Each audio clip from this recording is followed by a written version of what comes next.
Kalau menurut aku sendiri ya, yang udah di media selama beberapa tahun, kalau untuk mengidentifikasi berita palsu itu biasanya kelihatan mungkin dari judulnya itu udah kayak yang gak masuk akal atau yang terlalu mengada-ngada gitu. Terus untuk biar kita tahu apakah berita ini palsu apa enggak, mungkin kita bisa baca jangan dari satu berita aja, tapi cari dari banyak referensi gitu mungkin. Berita palsu itu biasanya dia nggak mencantumkan pendapat dari narasumber, jadi mungkin isinya hanya opini-opini dari penulisnya aja gitu.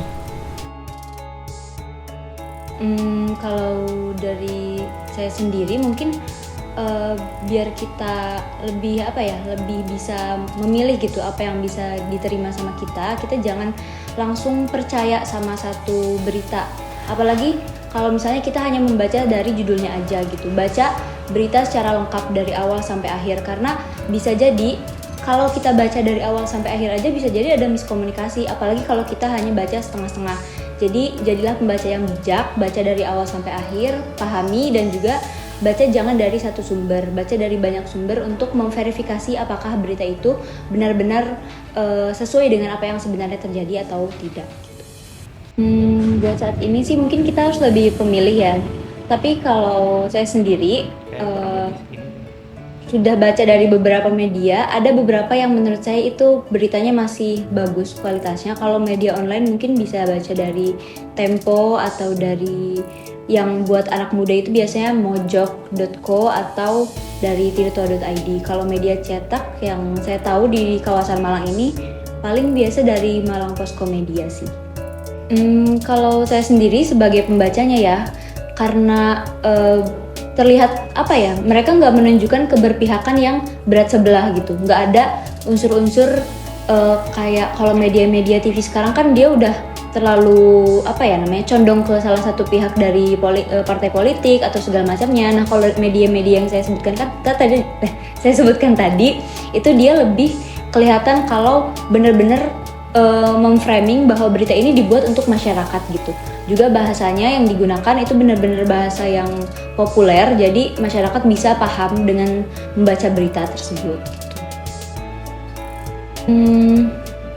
Mungkin kalau kita sebagai pembaca, apalagi untuk media online ya, kita harus lebih pemilih gitu. Ada beberapa media yang menurut saya itu kurang dalam pembawaan beritanya itu. Kalau kalian pakai X atau Twitter, itu ada yang akun namanya Partai Sosmed, mungkin kalian tahu. Itu dia emang dalam kurun waktu mungkin beberapa bulan yang lalu itu masih jadi media yang bisa dipercaya buat memberitakan hal-hal yang jarang di-up sama banyak media lain gitu. Tapi untuk akhir-akhir ini berita yang mereka bawakan, bahkan saya lihat itu bukan lagi bentuk berita, lebih ke menyudutkan beberapa pihak gitu. Dan menurut saya hal yang seperti itu bukan hal yang dibutuhkan oleh masyarakat. Mungkin karena saya sendiri dari VIA dan saya dari LPM Dians, mungkin LPM Dians menurut saya sudah menjadi media yang dapat dipercaya. Kalau alasannya sendiri, tentu kita kan sebagai LPM ya, LPM itu lembaga pers mahasiswa, kita tuh bukan seperti media arus utama yang berorientasi ke bisnis. Kita tuh lebih mengedepankan rasa kemanusiaan, terus juga independensi, bener-bener bukan lembaga yang disetir oleh pihak tertentu gitu. Bahkan dalam ADART kita sendiri, independensi itu yang paling dijunjung tinggi gitu. Jadi dengan adanya prinsip-prinsip seperti independensi, terus juga berpihak kepada masyarakat, itu menurut saya sudah menjadi media yang dibutuhkan oleh masyarakat.